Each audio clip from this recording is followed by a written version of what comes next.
पंढरपूर विठ्ठल रुक्माई मंदिर तीर्थक्षेत्रामध्ये कमीत कमी 10 लाखावरून जास्त भाविक येत असतात।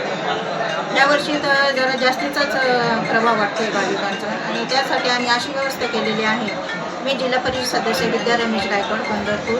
आम्ही अशी नियोजन केलं आहे की प्रत्येक भाविकांना कोणताही त्रास होऊ नये, त्यांना आरोग्याचा त्रास होऊ नये, त्यांना खाण्यापिण्याचा त्रास होऊ नये, त्यांना वेळेवर त्यांचं दर्शन असे व्हावे की त्यांना थोडाही त्रास नाही झाला पाहिजे। त्यासाठी आम्ही आरोग्य केंद्र, पोलिसांचं नियोजन आणि रस्त्यांचं नियोजन छान केलेलं आहे आणि येणाऱ्या जाणाऱ्यांना पाण्याची बॉटल, फराळाचं वाटप वगैरे एकदम व्यवस्थितपणे केलेलं आहे।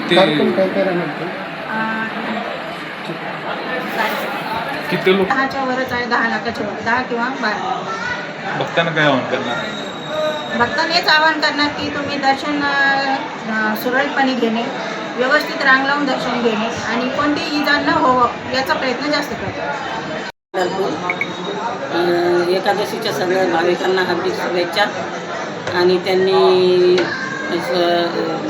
व्यवस्थित दर्शन घेऊन आपली एकादशी एकदम पार पाडायची आणि गर्दीमध्ये सांभाळायचं, मुलं बाळं, सोनं चांदी दागिने हे सांभाळून यायचं आणि व्यवस्थित यायचं आणि परत कोणाला चक्कर विकर येते, बायांना उपास तापास असते तर इथं आरोग्य केंद्राच्या गाड्या उभ्या आहे, परत भरपूर आपले मदतीला मुलं आहे गावातले, बस एवढं बोलून